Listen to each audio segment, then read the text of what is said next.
Seorang ibu bersama dua anaknya yang masih kecil meninggal dunia dalam insiden kebakaran yang terjadi di Biren, Senin 21 September 2020.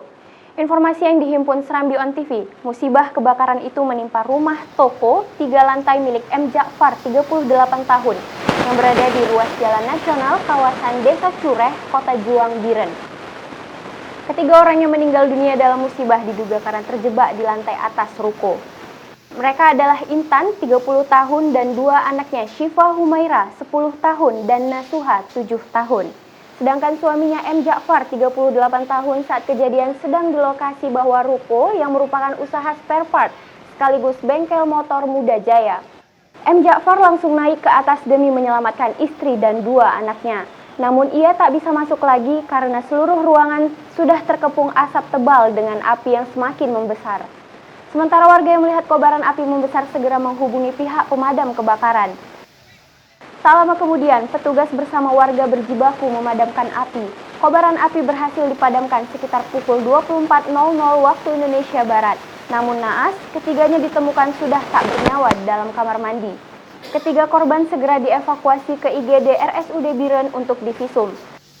Selain toko Muda Jaya, api juga menjilat dua toko lainnya yang berada di samping kiri dan kanan toko tersebut.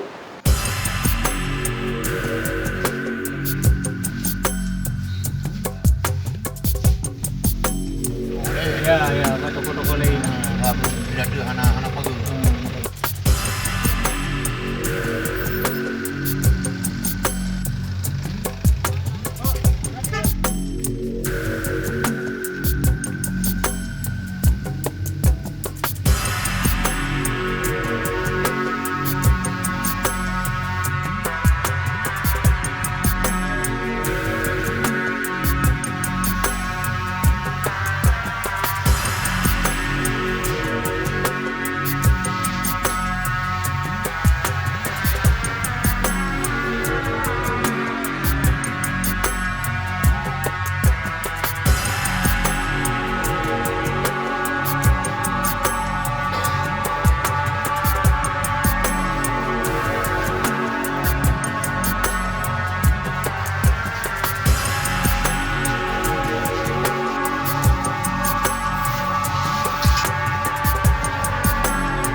Dari Biren, Yusmandin Idris, Serambi On TV melaporkan.